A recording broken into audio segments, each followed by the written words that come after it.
Hi there, and welcome to Faith in 5, where we believe you can build your faith in just 5 minutes.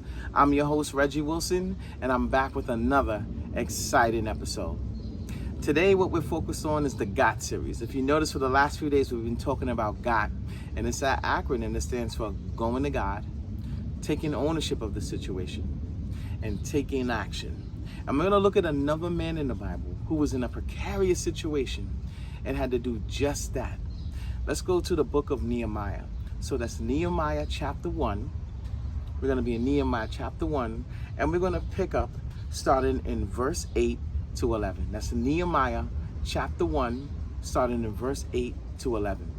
Now I'm going to give you a little backdrop to the story.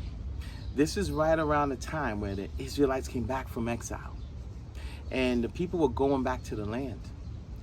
One of Nehemiah's brothers comes to him, and his friends come to him, and Nehemiah asks him for a report. How is it going back in the country, in Jerusalem, in the Jewish remnant? How's the Jewish remnant?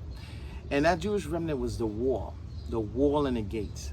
And they tell him that the wall is broken down and the gate has been burned to the ground. Nehemiah at that point wept because he knew how it was important to his people and him.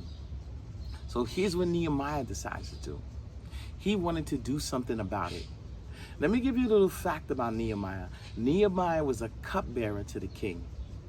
He had no experience in construction or building walls or anything of that nature. And I'm going to pick up in his prayer. And I want you to remember the GOT acronym. How Nehemiah goes to God, he takes ownership of the situation, and he takes action. Okay? So we're going to pick up in Nehemiah 1. And we're going to pick up from verse 8. We're going to talk about part of his prayer. In Nehemiah 1, starting in verse 8, it says, "Remember the instructions you gave your servant Moses." And this is Nehemiah talking to God, saying, "If you are unfaithful, I will scatter you among the nations. But if you return to me and obey my commandments, then even if your exiled people are at the furthest horizon, I will gather them from there and bring them to a place I have chosen as a dwelling place for my name. They are your servants and your people and your mighty hand. Your people, whom you redeem by your great strength and your mighty hand.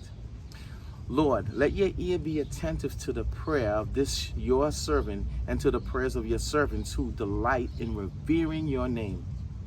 Give your servant success today by granting him favor in the presence of this man. I was a cupbearer to the king." This is Nehemiah talking about it. And he asks God to be attentive to his prayer. He confesses the people's sin. He talks about, look, if we repent, will you bring us back? And then he goes before the king. And this is something you guys need to read, but I'm just going to paraphrase. And he asks the king for all the things he needs to build the wall. Remember, he has no experience in it, but he did a simple thing. He went to God, that first G in that acronym. So he goes to God and he prays these things and he asks for success. Okay? Another thing Nehemiah did, he took ownership of the situation. He just looked at it and said, you know what? I can't look to somebody else or somebody else that knows how to do it. Look, it fell at my feet. It bothered me. I wept over it. I have to do something about it. So he goes ahead and takes ownership and he does something about it. He talks to the king, right? And then look at that letter T in it.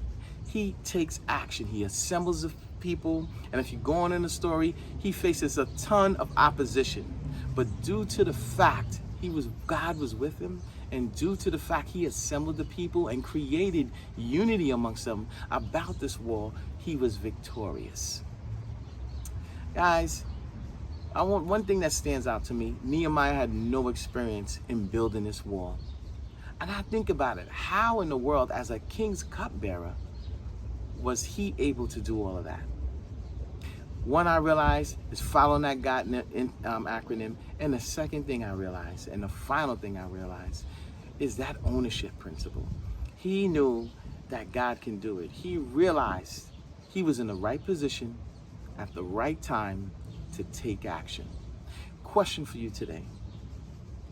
Where in your life can you implement the GOT acronym? Going to God, taking ownership and taking action just like Nehemiah. Well, guys, thank you for joining me today.